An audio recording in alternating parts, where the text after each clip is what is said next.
Assalamu alaikum wa rahmatullah. ‘Yan uwa za mu rufe wannan kes ɗin, kuma ba za mu yi martani ne zuwa ga ɗan uwa daga Hussaini akan wani abu ba, a'a. Ba ma daga Hussaini za mu yi wa magana ba. Akwai wata baiwa Allah da ta yi bidiyo a kai na jiya da daddare. Take nuna cewa na zo ina kare Aisha Humaira, kuma take ambatar cewa abin da ake zargin Aisha Humaira ba ta yi ne. Ban yi diyutun na bidiyon ta ba saboda bana wataƙila ta yi ne dan kawai na yi bidiyo akan ta daga mata account ɗinta. Shi yasa ban yi hakan ba. Sannan na ga masu irin maganganunta a comment section. To dan haka koda ba dan ita ba zan yi bidiyo duk me irin wannan maganar tata sai ya ji me zan faɗi yanzu. Dan a bidiyon ta ma har naga inda take cewa dan kuna raba mata account tana tura muku kuɗi, lalle ta faɗi haka. Bidiyon iya nan je da daddare. To zamu magana akan wannan. Abu na farko, ɗan uwa su sani, hamma daga Hussaini ya kamata a ce ya ji wannan bidiyon. Bara wataƙila baka fara yin TikTok ba, ita wannan Aisha Humaira din tana cikin wanda na yi rigima da su. In dai rigima tana nufin kai bidiyo ka ƙalubalanci mutum akan wani abu da kake ganin ba daidai bane, to kafin ka yi akan Aisha Humaira na riga ka yi. Ke ma da kike wannan bidiyon in baka sani ba ka sani, ita Aisha Humaira abokin rigima ta ce. Kawai mu rigima ce ba ta hana miwa mutum adalci, kuma wannan Dr. Hussaini wannan ya rasa. Duk wanda za ka ga Dr. Hussaini yayi bidiyo a kansa yayi mai irin wannan maganar mai zafi, to in Allah yadda in ka bincika suna da wani abu da ya hada su. Akwai wata rigima a ƙasa tsakanin su, dan ko a wannan rigimar da yake da Aisha Humaira akwai bidiyon da naga yayi a satin nan ya ce da biyai akwai ishu na siyasa, dan haka shi yana rike wata gaba da ke tsakanin ku sai ya shigar da ita cikin da'awarsa. Shine bambanci na. Wallahi wannan Aisha Humaira din bata taba ina namun abin da ikai kudin in sa data ba.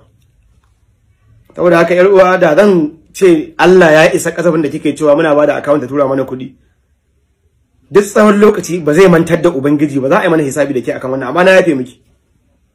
Na yafe miki. Saboda na san jahilci ne sake faɗa haka, kin dauka haka ne. Ta kila kin jahilci al'amarin ne, ko kuma kina da kiyayyaki da Aisha Humaira. Dan haka dan me ake kare ta? Ko tana da gaskiya? In ba haka ba, amma na yafe miki. Ko naira ɗaya ta Aisha Humaira ko katin waya ban taba mura ba, ko ban taba haduwa da ita har ido da ido ba a media ba. Ba wata alaka. Ba wata alaka. Kuma ta kamar mai ba zan iya cewa ha in buga Aisha Humaira waya za ta daga wayata ba, ko za ta biyo kirana. Babu, ba alaka tsakanin Aisha. Amma na yi wannan bidiyon ne saboda na tuna dan ta faɗa ta ce kusan ba ne na farko da nake kare Aisha Humaira. Na farko akwai lokacin da ta yi magana akan ciko kwanan nan, na fito na goyi bayan abin da ta faɗa gaskiya ne. Na biyu ta yi magana akan masu ƙaryar turanci kuma ta ce ba su iya karatun addini ba su iya larabci ba su fahimci addinin su ba, amma suna gorin turanci. Har yanzu ina goyon bayan Aisha Humaira akan wannan maganar. Daƙiƙanci ne, gidadanci ne, wawanci ne da rashin sanin ciwon kai. Baka iya yaran annabinka ba, baka iya yaran alƙur'aninka ba, baka iya yin sallah daidai ba, ka ringa yawa dan uwanka alfaharin turanci, wannan gidadanci ne. Turancin yare ne kaman Hausa. Ya ba zan goyi bayan ta akan wannan ba, ta faɗi gaskiya. Kawai dan dai ba kya kaunata. Kin fahimta? To ire-iren wannan ne ni ban ma sani ba, ashe mutane suna tarawa. Ka goyi bayan Aisha Humaira a guri kaza, ka goyi bayan Aisha Humaira a guri kaza. Kai baka sani ba ma, kaga gaskiya ka faɗa, ashe mutane tarawa suke. Haba da Allah. Haba da Allah. Yanzu bai Allah ko ke wani yazo ya miki kazafi ya ci mutuncinki. In na kafe bidiyo na ce bai kyauta ba sai a ce kina bani wani abu, me yake bani?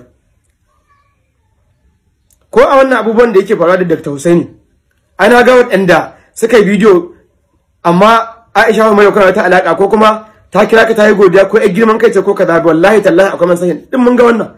To wallahi ina ga ma ko wannan issue din da yake faruwa ne wannan satin, ko a waya Aisha Humaira ta kira ta ce Abu Salman a gani ka fito ka faɗi gaskiya a kaina, nagode. Wallahi ai ba a cikin manufan ba ai ba kuma ni ban san office ɗinta ba, balle in je kai mata bidiyon tunda bata gani ba, wataƙila ma ta gani. da haka jama'a duk wanda suke bibiyan mu a TikTok in dai za su yi mana adalci sun san mukan faɗi ai kowa ya ga nakan soki rarara a wani guri na siyasa, amma hakan bai hana lokacin da aka yi mawa wani ta'addanci a ofis ɗinsa da gidansa na fito na ce abin da matata suke ba su daidai ba haka bane ba.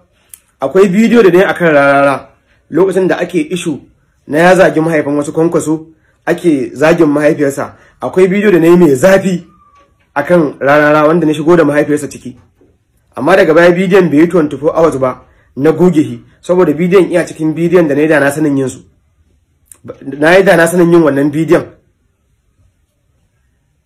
Kuma ina rantse muku da girman Allah ban san shi ba, ban taba waya da shi ba, ban taba gaisa da wani abokinsa ya ce ya akai haka ba. Kawai na ga kuma da ke ma abu ne na siyasa, duk yan jam'iyya ta dadi suka je suka yi ta comment mai dadi, amma wannan comment din bai sana ji dadi, ya na kasa gane akwai kuskure a wannan bidiyon da ne ba. Na goge bidiyon, wani bidiyo da ne in ba ku manta ba akan mahaifiyar rarara, na yi zafi da yawa a bidiyon har na yi abubuwan da ni na fahimci ba su dace ba, na goge bidiyon.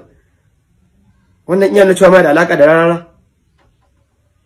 Ai shine ka'idar da'awa, kaka kullaci wani mutum shi da tausayi din da haura ba ku kuke karanta mana wala yajrimannakum shana'ani qaumin ala Allah ta'dilu ba. To dama kenan ƙarya ake yi ba gaske bane, kenan kawai karanta ake dan a burge mutane, ba za a yi aiki da abin a aikace ba. Wannan shine ka'ida, duk kiyayyaka da mutum kaka kimar adalci.